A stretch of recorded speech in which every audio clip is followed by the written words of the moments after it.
हाँ तो भाई अपन बात कर रहे थे फिल्ट्रेशन कोएफिशिएंट की बात कर रहे थे अब ना कि फिल्ट्रेशन कोएफिशिएंट क्या होता है। फिल्ट्रेशन कोएफिशिएंट अपन है किसे कहते हैं बेटा। देखो फिल्ट्रेशन कोएफिशिएंट को कैलकुलेट करने के लिए क्या करना पड़ेगा हमें भाई, इसके लिए हमें पता होना चाहिए नेट फिल्ट्रेशन प्रेशर का। किसका पता होना चाहिए? नेट फिल्ट्रेशन प्रेशर, जो कि हमें पता है नेट फिल्ट्रेशन प्रेशर कितना होता है 10 mm ऑफ Hg होता है। गुड। अब 10 mm ऑफ Hg का नेट फिल्ट्रेशन प्रेशर होता है बेटा, तो इस 10 mm ऑफ Hg के नेट फिल्ट्रेशन प्रेशर से कितना GFR निकलता है? कितना GFR निकलता है? 125 ml पर मिनट की जो नॉर्मल GFR है 125 ml पर मिनट। बेटा ये किसकी बदौलत है? 10 mm ऑफ Hg के नेट फिल्ट्रेशन प्रेशर की बदौलत है। तो साहब फिल्ट्रेशन कोएफिशिएंट क्या होगा? तो साहब हमारी टोटल GFR कितनी है? 125 ml पर मिनट है। यस और नो? और हमारा जो नेट फिल्ट्रेशन प्रेशर है वो कितना है? 10 mm ऑफ Hg। वो कितना है बेटा? 10 mm ऑफ Hg। अगर मैं यहां से कहूं कि साहब ये 125 क्या है, तो ये क्या है? GFR। सर ये 10 क्या है? तो 10 क्या है? Net filtration pressure. 10 क्या है बेटा? नेट फिल्ट्रेशन प्रेशर है। तो सब अब देखिए 125 में अगर आप 10 का भाग देंगे तो कितना आएगा? 12.5। कितना आएगा बेटा? 12.5 है ना ml। लेकिन अब ध्यान रखना पर mm ऑफ Hg होगा, ये पर मिनट नहीं होगा। क्या नहीं होगा?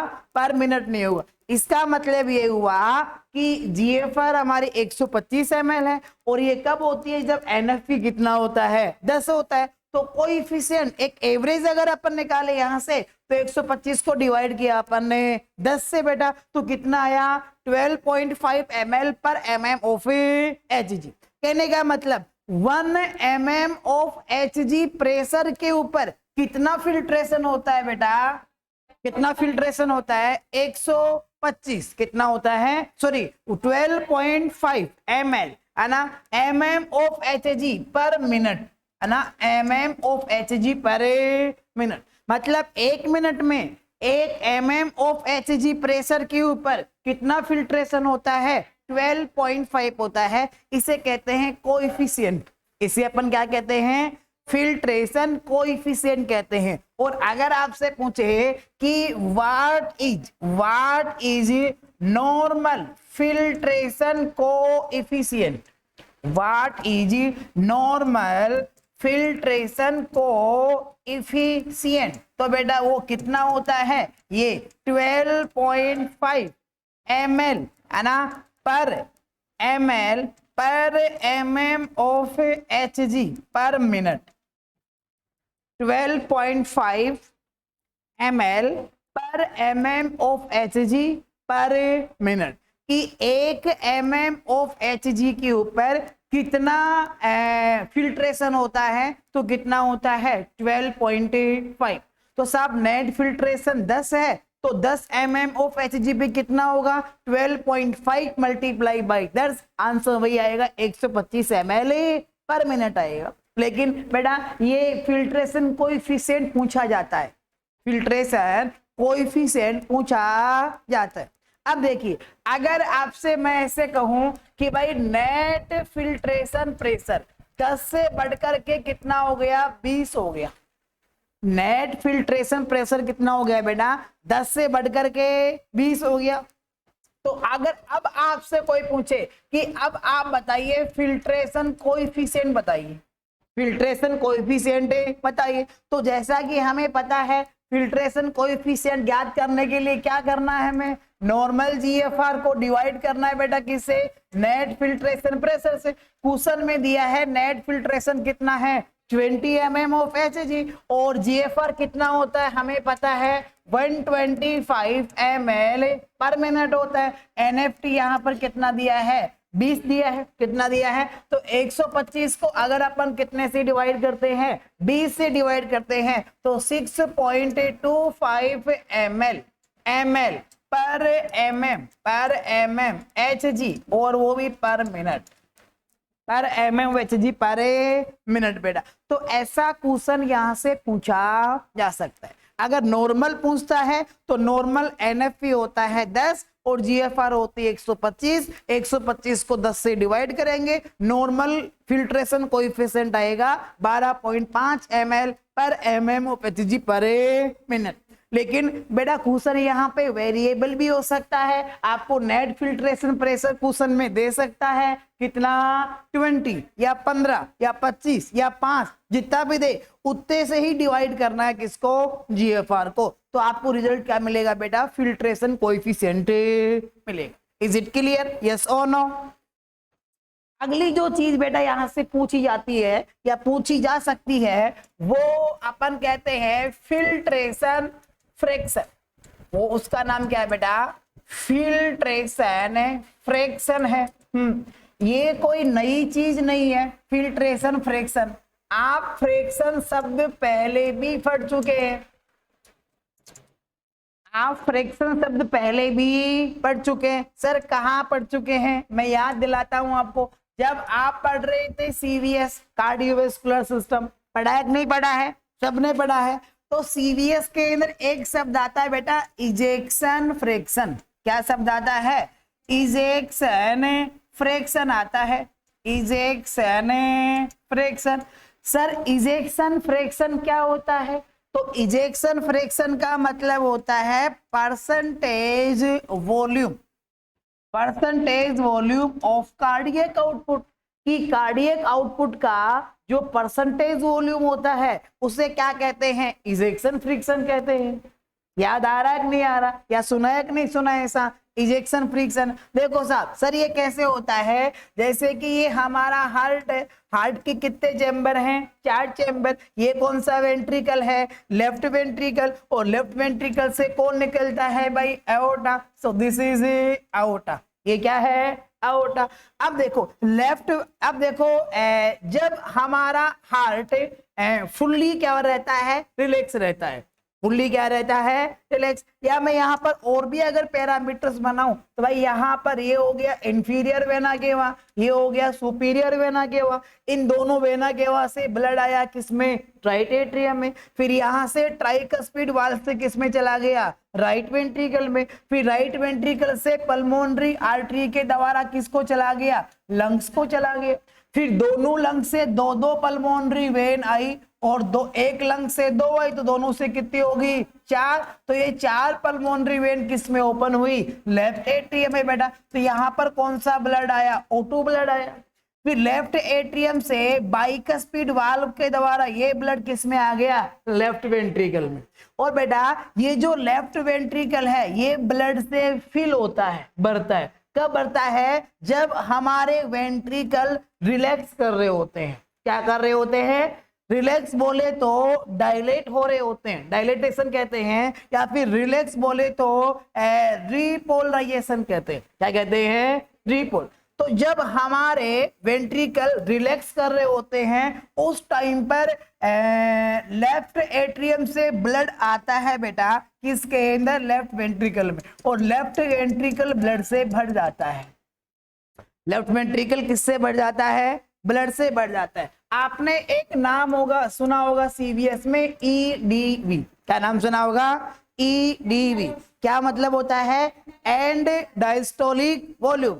मतलब हमारा लेफ्ट वेंट्रिकल जब डायस्टोल कर रहा होता है, डायस्टोल का मतलब ऐसे रिलैक्स हो रहा होता है, और इस टाइम पर ब्लड लेफ्ट एट्रियम से लेफ्ट वेंट्रिकल में आ रहा होता है। तो धीरे धीरे लेफ्ट वेंट्रिकल क्या कर रहा है, डायस्टोल कर रहा है। ब्लड लेफ्ट एट्रियम से लेफ्ट वेंट्रिकल में आ रहा है, आ रहा है। अब डायस्टोल करने का जब एंड होता है, मतलब डायस्टोल जितना होना था उतना हो लिया, तो मतलब जितना होना था उतना हो लिया डायस्टोल। तो जितना ब्लड लेफ्ट वेंट्रिकल में आना था वो आ लिया। मतलब लेफ्ट वेंट्रिकल ब्लड से भर गया, तो इसे कहते हैं ईडीवी, एंड डायस्टोलिक वॉल्यूम कहते हैं। और बेटा ये वॉल्यूम होती है 120 ml। एंड डायस्टोलिक वॉल्यूम कितनी होती है? 100, यानी कि जब लेफ्ट वेंट्रिकल पूरा डायलेट हो जाता है और डायलेशन का एंड फेज चल रहा है, बस डायलेशन का अंत होने ही वाला है, और उस टाइम पर लेफ्ट वेंट्रिकल ब्लड पूरे से भर गया, तो ये जो लेफ्ट वेंट्रिकल में डायलेशन के एंड में जो ब्लड है, जिसे हम क्या कहते हैं? एंड डायस्टोलिक वॉल्यूम, ये कितना होता है? 120 ml। डायस्टोल के बाद में क्या होगा? सिस्टोल होगा। मतलब वेंट्रिकल में क्या होगा लल्ला? कॉन्ट्रैक्शन होगा। जब वेंट्रिकल में कॉन्ट्रैक्शन होगा तो लेफ्ट वेंट्रिकल से ब्लड इजेक्ट हो जाएगा, किसके अंदर? एओर्टा के।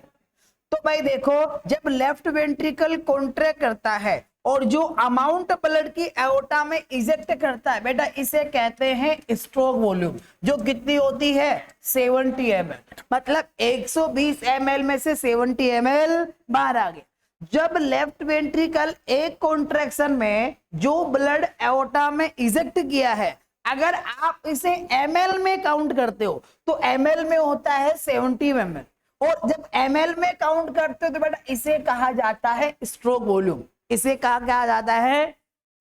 लेकिन आप जब इसी 70 ml को ml में कंसीडर ना करके और बेटा इसे आप कैलकुलेट करते हो किसमें? परसेंटेज में। किसमें कैलकुलेट करते हो? अब बताओ, एंड डायस्टोलिक वॉल्यूम कितना था? 120 ml। बाहर कितना आया? 70 ml। तो ml कहा तो ये क्या कहलाएगा? स्ट्रोक वॉल्यूम कहलाएगा। लेकिन बेटा अब हम इसे ml ना कह करके हम ऐसे कहे कि 120 ml का बाहर कितना परसेंट आया, तो ml में 70 ml आया, तो 70 ml 120 का कितना परसेंट है? 70 ml 120 का कितना परसेंट है? साथ कितना बाहर आया? 70 बाहर आया। कितने में से बाहर आया? 120 में से। परसेंट निकालने के लिए कितने से मल्टीप्लाई करेंगे? 100 से मल्टीप्लाई करेंगे। तो जब आपने मल्टीप्लाई किया तो बेटा यहाँ पर तो कितने हो गए? 700 हो गए। 700 डिवाइड बाई 120, एक जीरो से क्या कट गया? एक जीरो कट गया। तो देखो 12 पंजे 60, 12 सिगानी 72, 6 बार तो जाएगा नहीं, तो 12 एकम 12 और 12 पंजे 60, कितने बच गए? 10 बच गए। 10 में कितनी बार जाएगा? 12 पंजे 60, 12 सिगानी 72, 12 संते 84, 12 अंटे 96, कितने बचे? 4 बचे। कोई संख्या नहीं है तो क्या पॉइंट लग जाएगा, तो 4 का कितना हो गया? 40, और 12 3 36। मतलब कि से ml में तो 70 ml आया 120 ml में से, और 120 ml का जो 70 ml बाहर आया है, ये कितना परसेंट आया है? 58% आया है। तो बेटा जब जो स्ट्रोक वॉल्यूम होता है, इसको जब परसेंटेज में कैलकुलेट करते हैं तो बेटा इसे कहा जाता है हार्ट के अंदर इजेक्शन फ्रिक्शन। क्या कहा जाता है? जो एक्यूरेट तो कितना होता है? 55%। इसकी नॉर्मल रेंज होती है 55 से 65%, और एवरेज कितना होता है? 58% होता है। तो इसका मतलब आपने ये समझा बेटा, क्या समझा? कि एंड डायस्टोलिक वॉल्यूम में से 120 ml में से जितना परसेंट ब्लड, परसेंट कहेंगे, अब ml नहीं कहेंगे, जितना परसेंट ब्लड एओर्टा में इजेक्ट हो रहा है उसे कहा जाता है इजेक्शन फ्रिक्शन। और कितना परसेंट इजेक्ट हो रहा है? 58% हो रहा है। तो हार्ट में इजेक्शन फ्रिक्शन कितना हुआ? कितना हुआ? 58%। नॉर्मल रेंज होती है बेटा इसकी कितनी? 55 से 65%। अब यहां पर तो था इजेक्शन फ्रिक्शन, है ना, और हमारा जो फिल्ट्रेशन चल रहा था बेटा, इस फिल्ट्रेशन में हम बात कर रहे थे, किसकी बात कर रहे थे? फिल्ट्रेशन फ्रिक्शन की। किसकी बात कर रहे थे हम यहाँ पर? फिल्ट्रेशन फ्रिक्शन की बात कर रहे थे। पहली बात तो ये फ्रिक्शन नहीं है, आई नहीं है, ये क्या है? फ्रिक्शन है। तो भाई देखो यहां पर फिल्ट्रेशन फ्रिक्शन का मतलब क्या होएगा, समझने की कोशिश करना बेटा। ये था हमारा बोमेन्स कैप्सूल। ये क्या है भाई? बोमेन्स कैप्सूल है।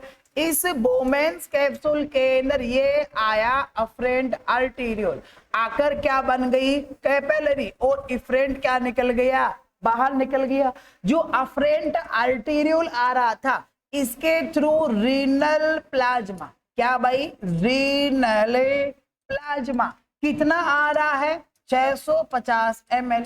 रीनल प्लाज्मा कितना आ रहा है, 650 ml में से अगर मैं कहूं कि साहब फिल्ट्रेशन कितना हो रहा है, 125 ml, और ऐसे की ऐसे 525 क्या चला गया, आगे चला गया।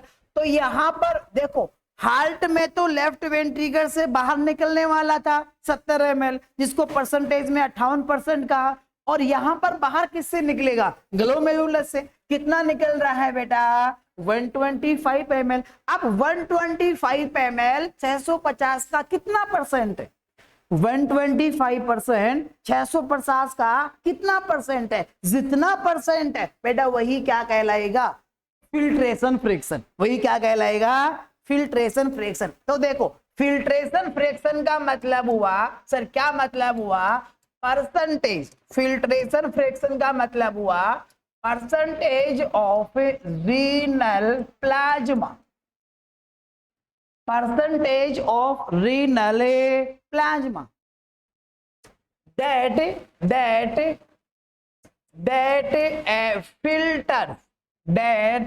filters through glomerulus कि रीनल प्लाज्मा का वो परसेंटेज बेटा जो बेटा फिल्टर होता है किसके थ्रू, ग्लोमेरुलस के थ्रू फिल्टर होता है। इसी परसेंटेज को अपन क्या कहते हैं, क्या कहते हैं, फिल्ट्रेशन फ्रिक्शन कहते हैं। अब साहब ये कैसे निकालते हैं, तो साहब यहाँ पर जो GFR है उसको डिवाइड करना है बेटा, किससे डिवाइड करना है, रीनल प्लाज्मा फ्लो से।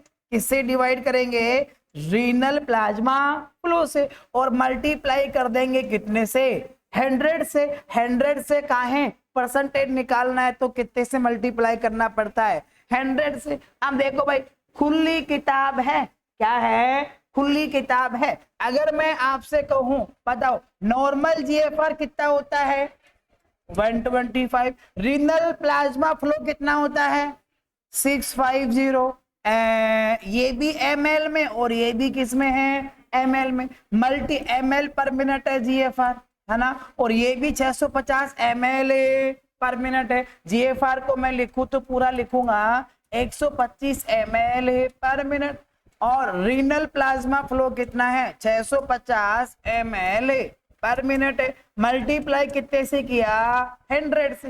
तो भाई देखो, सीधा इजी करने के लिए हमें भाई 1250 को किससे गुणा कर लेना है, 100 से गुणा कर लेना है, क्योंकि जितनी मैथ आपकी स्ट्रॉन्ग है उतनी मैथ मेरी स्ट्रॉन्ग है, क्योंकि आखिर हूं तो मैं भी क्या नर्सिंग वाला ही है ना। हाँ, तो भाई देखो बात क्या है, बात कुछ ऐसी है लल्ला।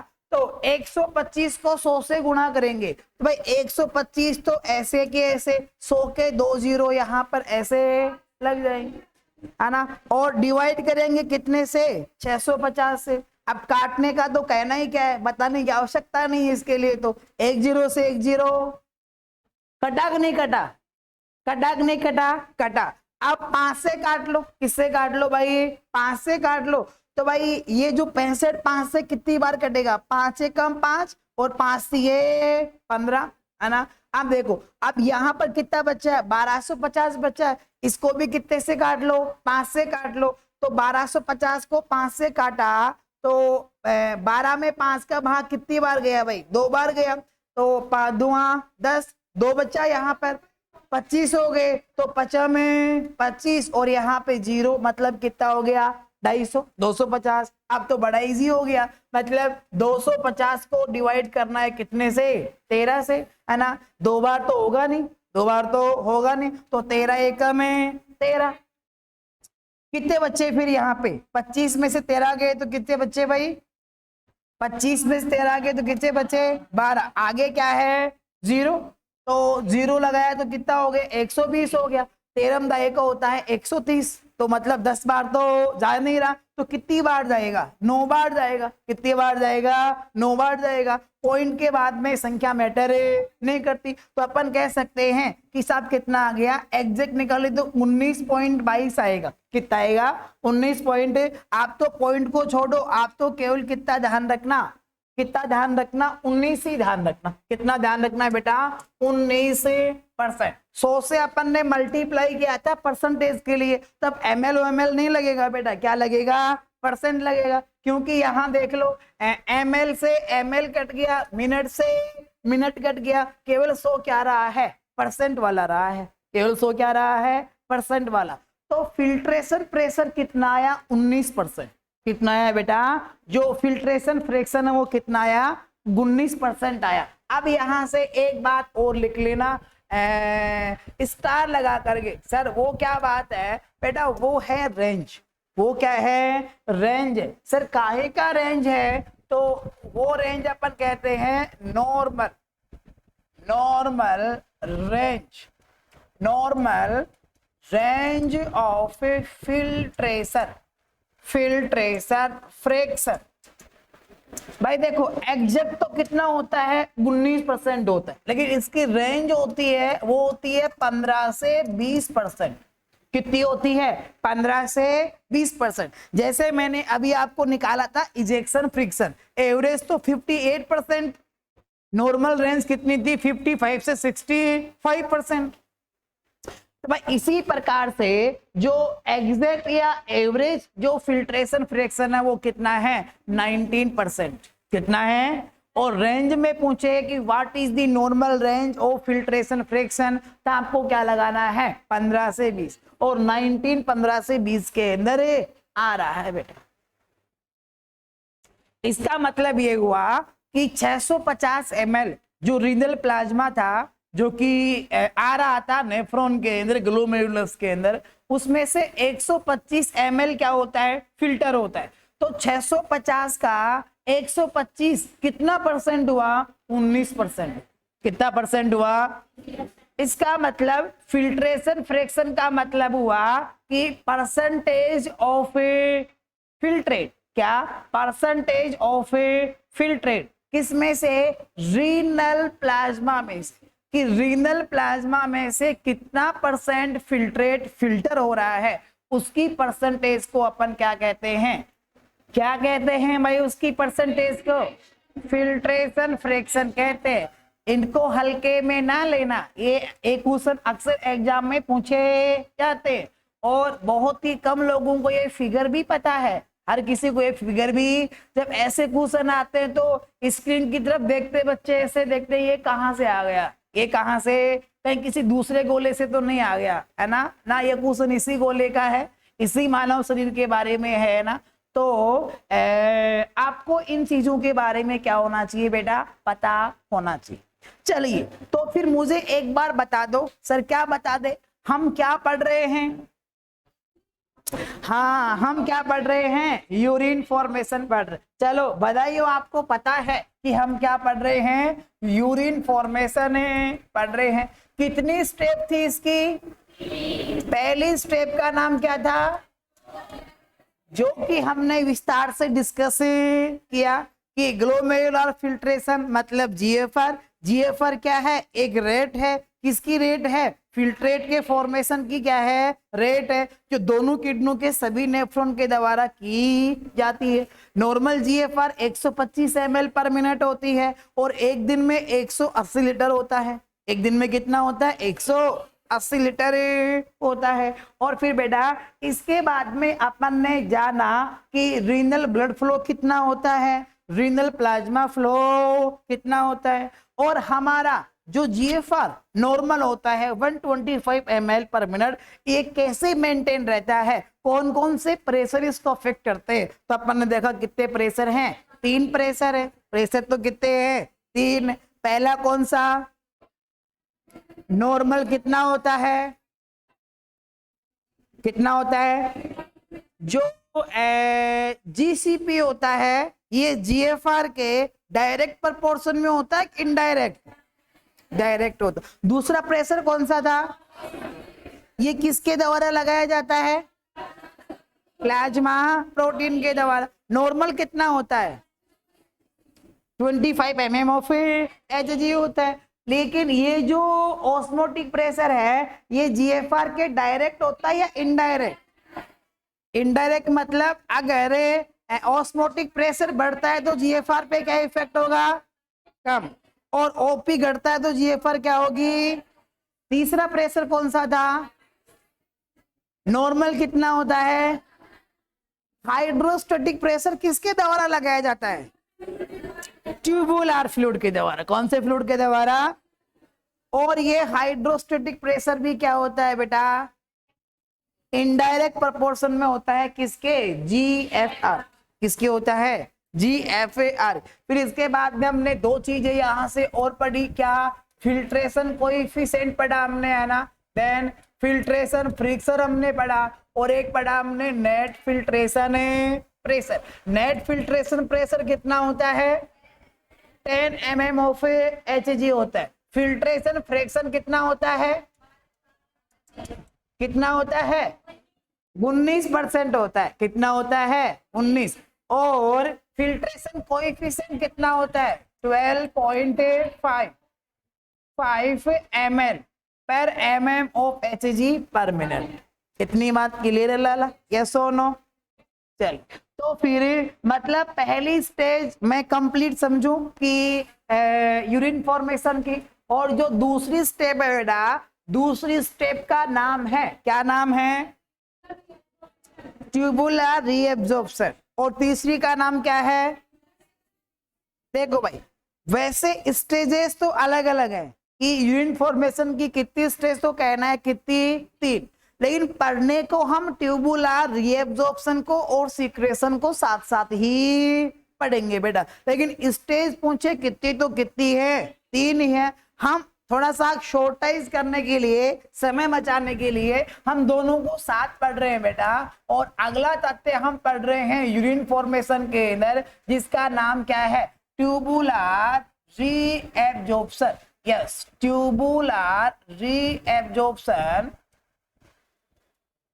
ट्यूबुलर रीएब्जॉर्प्शन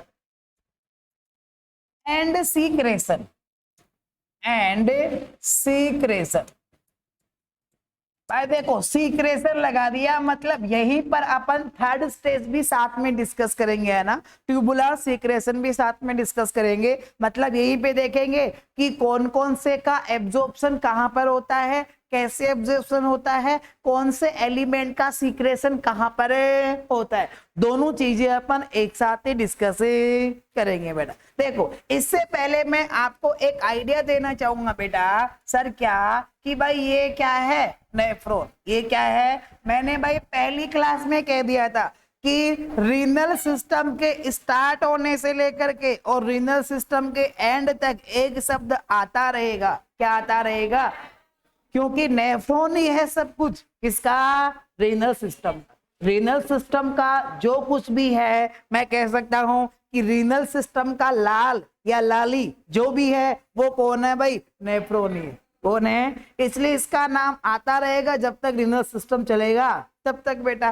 तो भाई आपने देखा कि ये आपको क्या दिख रहा है? नेफ्रॉन। और इसके अंदर ये क्या आ गया? Afferent arteriole. और ये क्या निकल गया? Efferent arteriole. अब भाई देखो, ग्लोमेरुलस से क्या हुआ? फिल्ट्रेशन हुआ। क्या हुआ? फिल्ट्रेशन। 1 मिनट में 125 ml आता है ना। लेकिन अब ये 125 ml यूरिन के थ्रू बाहर थोड़ी जाता है। इसमें से 90% से भी अधिक चीजें तो क्या कर लेते हैं? एब्जॉर्ब। अब 10% या इससे भी कम जो बच गया है वही यूरिन के थ्रू क्या होता है? बाहर जाता है। वही क्या जाता है बेटा? बाहर जाता है। अब यहां से देखो भाई कि यहां पर रीनल प्लाज्मा आ रहा था, है ना। और प्लाज्मा में सब कुछ होता है। तो क्या फिल्टर नहीं होता है? एक तो ब्लड सेल फिल्टर नहीं होती, और एक क्या नहीं होती? प्लाज्मा। इन दो चीजों को छोड़ करके यहां पर सब कुछ है बेटा। ये जो ट्यूबुलर फ्लूइड है, ये फ्लूइड किसके सिमिलर होता है? प्लाज्मा के सिमिलर होता है। ध्यान रखना, जो इन रीनल ट्यूब में जो फ्लूइड फिल्टर होकर के आया है ग्लोमेरुलस से, इसे कहते तो क्या है, ट्यूबुलर फ्लूइड। लेकिन बेटा ये किसके समान है, प्लाज्मा के समान। किसके समान है, शायद मैंने लिखा है बेटा पहले कि tubular fluid is similar to plasma in the composition, कि कंपोजिशन में ट्यूबुलर फ्लूइड किसके सिमिलर होता है, प्लाज्मा के। और प्लाज्मा बॉडी के लिए क्या है, बहुत जरूरी है, इसलिए हम इसको ऐसे ही एलिमिनेट नहीं होने दे सकते। तो भाई देखो यहां पर इन ट्यूबल्स में ये प्लाज्मा आ गया है बेटा, जिसे अपन क्या कह रहे हैं, ट्यूबुलर फ्लूइड के नाम से जान। अब देखो इस प्लाज्मा में सब चीजें हैं, इसमें वाटर भी है ना, इसमें इलेक्ट्रोलाइट भी है, इसमें बाइकार्बोनेट आयन भी है, इसमें ग्लूकोज भी है, एमाइनो एसिड भी है, और मतलब कि सभी क्या है, काम की चीजें हैं। तो बेटा इन काम की चीजों को क्या किया जाता है, रीएब्जॉर्ब किया जाता है। सर किसके द्वारा किया जाता है, इन रीनल ट्यूबल्स के द्वारा। ये रीएब्जॉर्प्शन पीसीटी के द्वारा भी होता है, लूप ऑफ हेनले के द्वारा भी होता है, और डीसीटी के द्वारा भी होता है। लेकिन मैक्सिमम रीएब्जॉर्प्शन होता है वो किसके द्वारा होता है, पीसीटी के द्वारा होता है। मैक्सिमम किसके द्वारा होता है, लेकिन बेटा किसके द्वारा कितना रीएब्जॉर्प्शन होता है, ये जानने से पहले तो आपको ये पता होना चाहिए कि रीएब्जॉर्प्शन होता कैसे है, कि जो वाटर है, electrolyte like sodium potassium chloride, ये जो है बाइकार्बोनेट है, जो भी है जिनका रीएब्जॉर्प्शन हो रहा है, आखिर इनका रीएब्जॉर्प्शन होता कैसे, आखिर इनका रीएब्जॉर्प्शन है होता क्या। तो भाई देखो रीएब्जॉर्प्शन पहली बात कहाँ होगा, ट्यूब में ही होगा। कहाँ होगा रीएब्जॉर्प्शन, ट्यूब में ही होगा। लेकिन ये रीएब्जॉर्प्शन होएला कैसे, ये रीएब्जॉर्प्शन होएला कैसे बेटा, मतलब अपन यहां से बात कर रहे हैं, सर किसकी बात कर रहे हैं, roots of reabsorption, roots of reabsorption, कि रीएब्जॉर्प्शन किन किन तरीकों से होता है, रीएब्जॉर्प्शन के रूट से क्या क्या होते हैं। इज इट क्लियर कि किस किस तरीके से जो ट्यूबुलर फ्लूइड है उसमें से जो भी काम की चीजें हैं, इनका रीएब्जॉर्प्शन किस किस तरीके से होता है, इसका डिस्कशन अपन कर रहे हैं। So just have a look.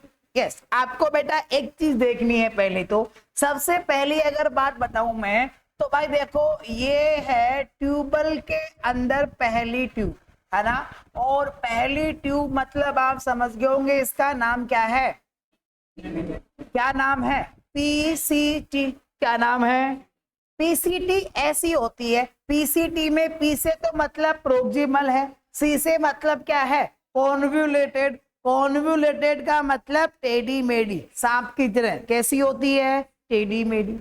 अब देखो भाई अगर ये पीसीटी ऐसी होती, कैसी होती बेटा, ये पीसीटी ऐसे होती मतलब कि बिल्कुल क्या होती, स्ट्रेट होती, बिल्कुल क्या होती, स्ट्रेट होती। तो ऊपर ये यहाँ पर क्या हो जाता भाई, बोमेन्स कैप्सूल हो जाता, ऊपर स्ट्रेट अगर ये होती तो ऊपर ये क्या हो जाता आपका, बोमेन्स कैप्सूल हो जाता, यहाँ पर ग्लोमेरुलस हो जाता। तो यहाँ से जो भी फिल्टर होता ये बहुत ही जल्दी पीसीटी से निकलकर लूप ऑफ हेनले में चला जाता। क्या यहाँ पर ठीक से एब्जॉर्ब हो पाता, नहीं हो पाता, क्योंकि सीधी होने की वजह से बहुत जल्दी आगे मूव कर जाता, जिससे कि ज्यादा वाटर का लॉस होता, ज्यादा इलेक्ट्रोलाइट का लॉस होता, ज्यादा बाइकार्बोनेट आयन का क्या होता, लॉस होता, ग्लूकोज एमाइनो एसिड भी यूरिन के थ्रू क्या होते, लॉस होते। लेकिन ऐसा होता नहीं है, ऐसा क्योंकि ये पीसीटी ऐसे सीधी नहीं है, कैसी है, ऐसे कॉन्वोल्यूटेड है। कैसी है बेटा, ऐसे कॉन्वोल्यूटेड है, जिससे कि इसके थ्रू ये जो फ्लूइड आ रहा है बेटा ये धीरे धीरे धीरे धीरे धीरे धीरे आगे जा रहा है, जिससे कि इन ट्यूब्स के द्वारा इसमें फ्लो में धीरे फ्लो होने की वजह से इन ट्यूब्स के द्वारा आसानी से इस ट्यूबुलर फ्लूइड में जो जो काम की चीजें हैं उन्हें क्या कर लिया जाता है, एब्जॉर्ब कर लिया जाता है। क्या कर लिया जाता है। देखो दिखने में तो आपको ये पीसीटी बहुत छोटी दिख रही है, लेकिन अगर आप इसे ऐसे सीधा करोगे तो ये इससे कई गुना क्या होगी, बड़ी होगी। तो बेटा एक्चुअलिटी में लंबी होती है, लेंथी होती है, कॉन्वोल्यूटेड होती है बेटा। और कॉन्वोल्यूटेड इसकी जो शेप है ये किस में हेल्प करती है, रीएब्जॉर्प्शन में हेल्प करती है। अगर स्ट्रेट होती तो प्रॉपर रीएब्जॉर्प्शन नहीं हो पाता, बहुत जल्दी फ्लूइड नीचे आ जाता, तो ठीक से रीएब्जॉर्प्शन है नहीं हो पाता बेटा। यस और नो। तो हम पढ़ क्या रहे हैं बेटा कि ट्यूबुलर रीएब्जॉर्प्शन एंड सीक्रेशन, और इसमें कि साहब किन किन तरीकों से रीएब्जॉर्प्शन होता है, मतलब रीएब्जॉर्प्शन के रूट से क्या क्या हो सकते हैं, इसके बारे में अपन डिस्कस कर रहे हैं। तो भाई आप यहाँ पर ध्यान से देखना है ना, मैं यहाँ पर ये बना रहा हूं बेटा। यस, ये जो आप देख रहे हो बेटा ये है रीनल ट्यूबल। ये क्या है बेटा, रीनल ट्यूबुल है ना। ये चाहे पीसीटी मान लो, लूपोपेनली मान लो, डीसीटी मान लो, या सारी ट्यूब तो ट्यूब ही होती है, सभी एक जैसी होती है। अंदर से कैसी होती हैं, होलो होती हैं, खाली होती है अंदर से। तो ये क्या है बेटा, रीनल ट्यूबल। एक चीज आपको यहाँ पर ध्यान रखने की है कि इन रीनल ट्यूबुल्स के अंदर यहाँ पर देखो बेटा ये क्या है, सेल्स है। ये क्या है भाई, इन ट्यूबल्स में यहाँ पर ये क्या है, सेल्स है बेटा। इन्हें कहते हैं tubular cell. Yes, these cell are known as by the name of tubular cells. इन्हें क्या कहा जाता है। और देखो ये जो आपको दिख रहा है ये बेटा इस ट्यूब का ल्यूमेन है। ये क्या है, ल्यूमेन ऑफ ट्यूब। ये जो रीनल ट्यूबुल है ये इसका क्या है, ये पूरा इसका क्या है बेटा, ल्यूमेन है। और बेटा रीनल ट्यूबल में होता है भाई, रीनल ट्यूबल में क्या होगा, फ्लूइड होगा। रीनल ट्यूबल में क्या होता है, फ्लूइड होता है। इस फ्लूइड को क्या कहते हैं, अरे क्या कहते हैं भाई इस फ्लूइड को, ट्यूबुलर फ्लूइड कहते हैं। इस फ्लूइड को हम क्या कहते हैं, ट्यूबुलर फ्लूइड कहते हैं। यस और नो। तो ये एक रीनल ट्यूब थी बेटा, मार्किंग किया हमने। रीनल ट्यूब में सेल्स होती हैं जिन्हें क्या कहते हैं, ट्यूबुलर सेल्स कहते हैं। इसमें फ्लूइड है रीनल ट्यूबुल में, तो इसे क्या कहेंगे, ट्यूबुलर फ्लूइड। और इसी का दूसरा नाम क्या है, ग्लोमेरुलर फ्लूइड भी है बेटा। और ये हमने इंडिकेट किया किसको, रीनल ट्यूबल को। अब आप एक डायग्राम याद करो जो कि मैंने पहले बताया था कि भाई जैसे कि रीनल में किडनी के अंदर क्या पाया जाता है, ऐसे आप पोर्टल सर्कुलेशन पाया जाता है। क्या पाया जाता है कि साहब किडनी के अंदर आई तो क्या थी, रीनल आर्टरी थी, फिर आर्टरी से क्या बन गए, आर्टीरियोल बन गए, फिर क्या बन गए, कैपिलरी बन गए, और फिर से क्या बन गए, आर्टीरियोल, और फिर ये आर्टीरियोल फिर से क्या बन गए, कैपिलरी बन गए। और ये कैपिलरी किसके चारों तरफ चली जाती हैं, रीनल ट्यूबल्स के चारों तरफ। इसलिए इन कैपिलरी को हम क्या कहते हैं, पेरी ट्यूबुलर कैपिलरी। बोलो बताया था कि नहीं बताया था, हाँ बताया था, याद आया होगा आप सभी को है ना। अगर जिसको नहीं आया तो उसको भी आ जाएगा। तो बेटा मैं यहाँ पे ये कह सकता हूँ कि ये जो आपको दिख रही है जो मैं बना रहा हूँ बेटा, ये है पेरी ट्यूबुलर कैपिलरी। ये क्या है, पेरी ट्यूबुलर। मैं इसका नाम इधर लिख रहा हूँ बेटा है ना, इसको अपन कहते हैं पेरी ट्यूबुलर कैपिलरी कहते हैं। क्या कहते हैं भाई इसे, पेरी ट्यूबुलर कैपिलरी कहते हैं, क्योंकि ये ट्यूब्स के मतलब रीनल ट्यूबल्स के चारों तरफ रहती है, इसलिए हम क्या कहते हैं, पेरी ट्यूबुलर कैपिलरी कहते हैं। भाई मुझे एक बात बताओ, आप क्या बताओ, एक बात बताओ मुझे। सर क्या बात बताए, मुझे ये बताओ कि जैसे ये हमारी बॉडी की कोई भी कैपिलरी है, ये क्या है, इस कैपिलरी में क्या होता है, अरे भाई बोलो तो सही, कैपिलरी में क्या होता है, ब्लड होता है, प्लाज्मा होता है ना। और कैपिलरी के चारों तरफ क्या होती हैं, क्या टिश्यू होते हैं या फिर क्या होती है, सेल्स होती है। अब मुझे ऐसे बताओ कि इन सेल्स के बीच में ये जो स्पेस आपको दिख रहा है इस स्पेस को अपन क्या कहते हैं, इंटरस्टिशियल।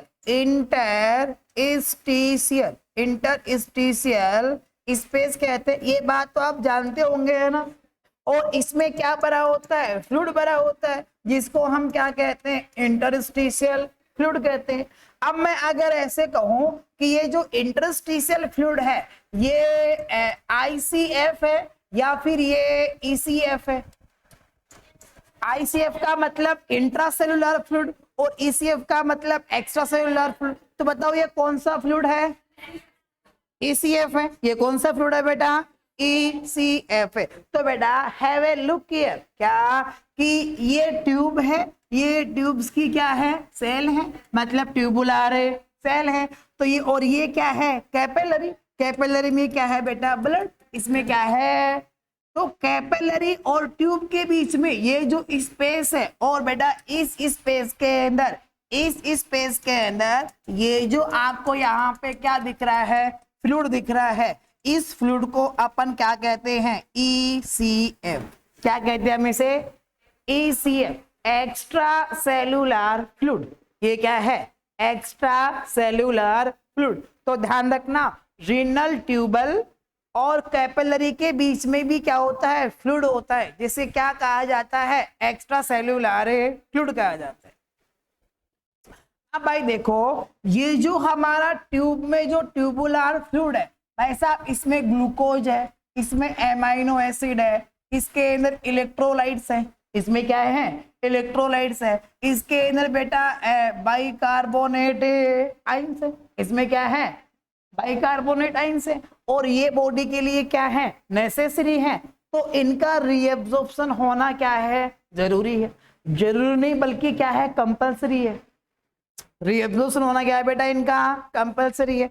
तो सर इनका रीएब्जॉर्प्शन ट्यूब में से कैसे होगा, मतलब ट्यूब में से कैपिलरी में ये वापस से कैसे जाएंगे, कितने तरीके से जाएंगे, तो दो तरीके से जा सकते हैं। कितने से सर, दो तरीके कौन कौन से।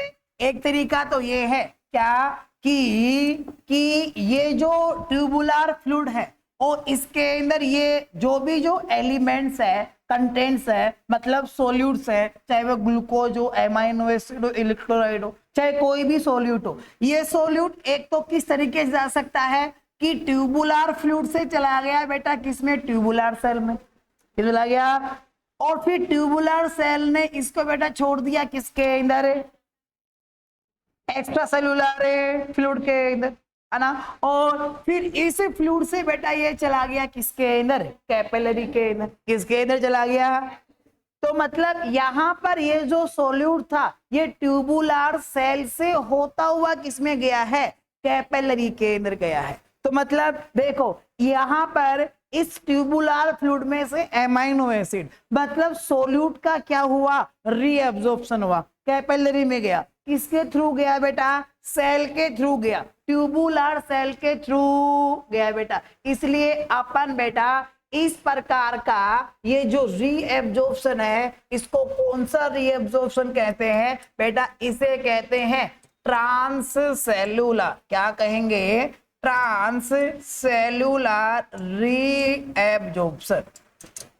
क्या कहेंगे बेटा अपन इसे, ट्रांससेलुलर रीएब्जॉर्प्शन के नाम से जानते हैं। ट्रांस का मतलब थ्रू, किसके थ्रू, सेल के थ्रू। कौन सी सेल के थ्रू, ट्यूबुलर सेल के थ्रू क्या हुआ है, रीएब्जॉर्प्शन हुआ है। ट्यूबुलर फ्लूइड से सोल्यूट गया ट्यूबुलर सेल में, वहां से गया ECF में, और वहां से किसमें चला गया है, किसमें, कैपिलरी के अंदर चला गया। मतलब किसके थ्रू हुआ है ये रीएब्जॉर्प्शन, सेल के थ्रू हुआ है।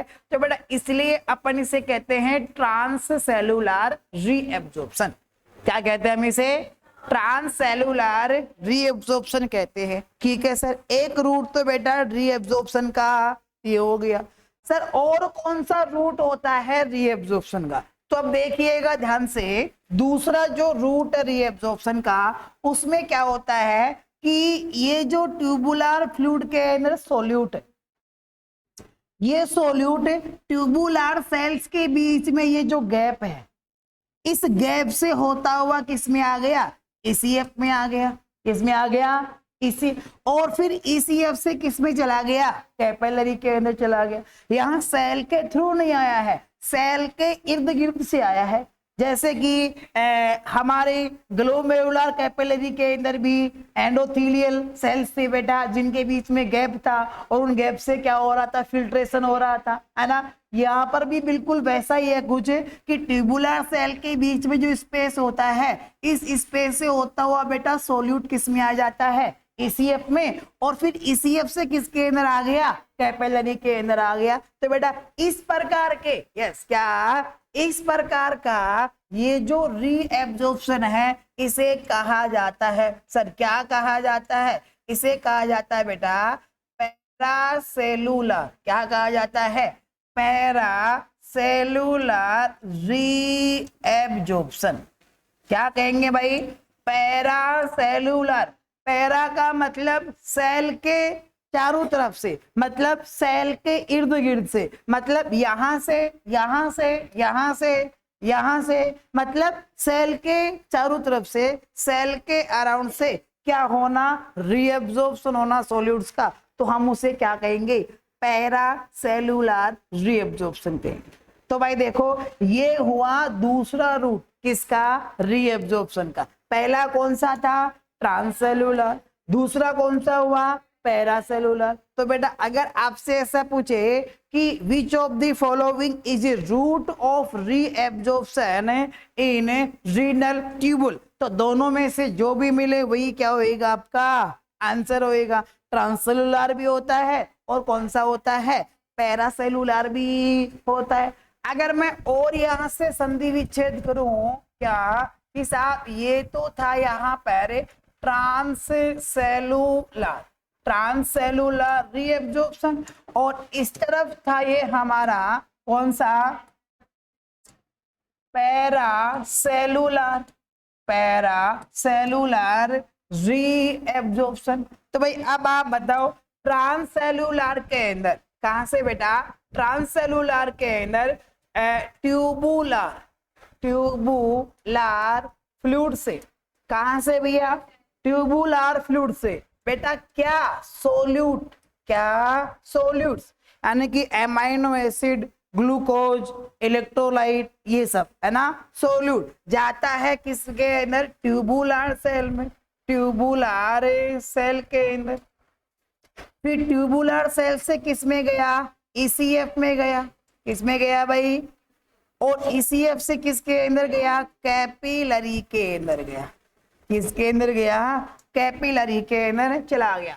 तो इसे तो अपन ने कौन सा रूट कहा रीएब्जॉर्प्शन का, ट्रांससेलुलर, कौन सा कहा इसे अपन ने, ट्रांससेलुलर। और इधर देखिएगा सर क्या बात है, इधर ये है पैरासेलुलर, इसमें क्या होता है बेटा, कि जो ट्यूबुलर फ्लूइड था, ट्यूबुलर फ्लूइड था, इसमें से कौन, सोल्यूट्स, ट्यूबुलर फ्लूइड में से कौन बेटा, सोल्यूट्स।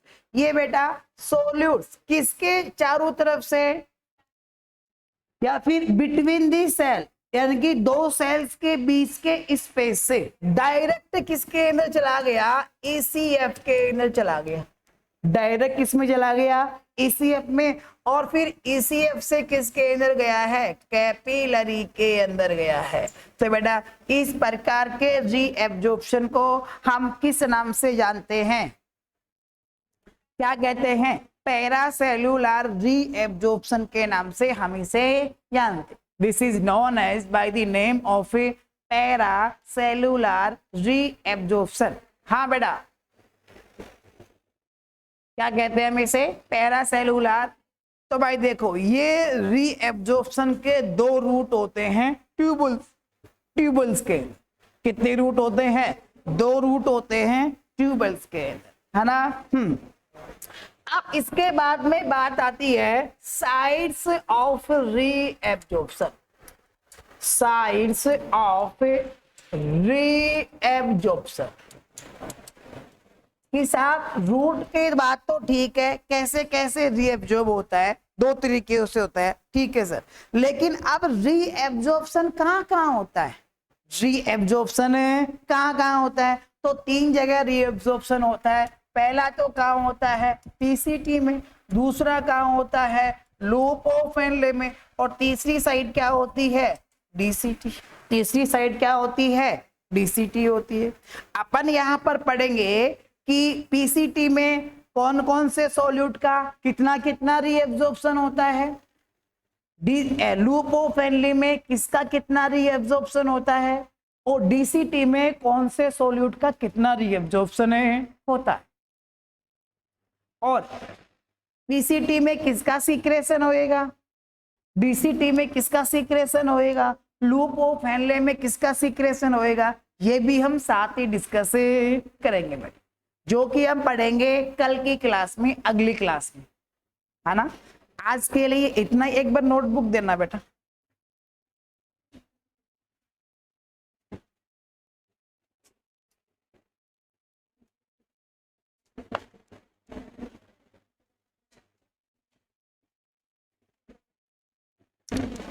बेटा ये फॉर्मेशन नहीं है, ये फिल्ट्रेशन है।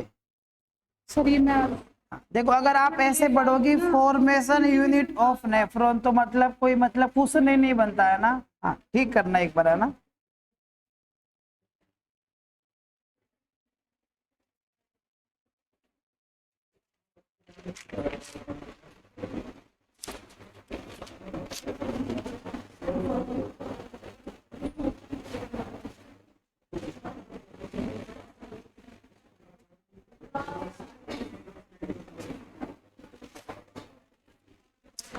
तो भाई देखो है ना, रीनल सिस्टम का ज्यादा एनाटॉमी नहीं होता है ना, थोड़ा ही है, एक दो दिन में पूरा हो जाएगा ये, है ना।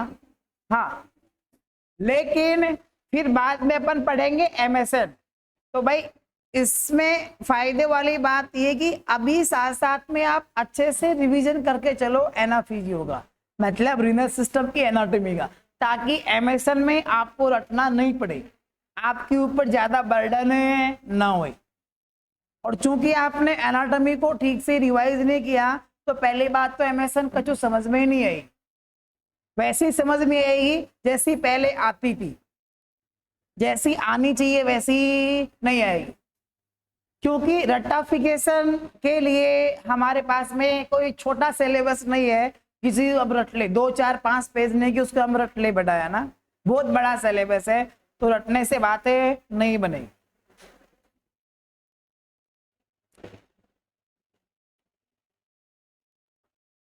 आप में से किसी ने आपके जिपमर का एग्जाम दिया था? किसी बच्चे ने जिपमर पांडुचेरी वाला एग्जाम दिया था? किसी बच्चे ने? आपने दिया? नहीं दिया। और भाई देखो अच्छी खुशखबरी ये है कि अभी 2-4 महीने के अंदर 3 बड़ी वैकेंसी आने वाली है। एएसआई आने वाली है, DSSS भी आने वाली है, और पीजीआई चंडीगढ़ आने वाला है ना। 3 आने वाली है बेटा। लेकिन इस बात को वहम से मन से निकाल देना, बात नहीं कान खोल के सुन लेना, इस वहम को दिल और दिमाग दोनों से निकाल देना कि एग्जाम डेट आने के बाद में या नोटिफिकेशन आने के बाद में धूमधाम से पढ़ाई करूंगा या करूंगी और सिलेक्शन ले लूंगी, अभी ऐसे टाइम पास कर लेते हैं। अगर ऐसा वहम पाल रखा है तो दिमाग से निकाल देना इस वहम को, क्योंकि आपका काहे सिलेक्शन होएगा, क्योंकि जो बच्चे आज से 1 महीने 20 दिन पहले से पढ़ाई में जुट गए हैं दिन रात बराबर, है ना, तो सिलेक्शन पहले उनका होएगा। क्योंकि वो रह जाएंगे जो ये सोच रहे कि 1-1.5 महीने मतलब नोटिफिकेशन आने के बाद में पढ़ाई करूंगा। अरे भाई तेरे से पहले हजारों बच्चे पढ़ रहे हैं, तो उनसे आगे कैसे निकलेगा। तो अगर ऐसा वहम पाल रखा है तो इसको दूर कर लेना मन से कि नोटिफिकेशन आने के बाद में 1-2 महीने पढ़ लेंगे, नाका लग जाएगा ना, ये केवल मन का वहम है बेटा। वही ये 50-50 है।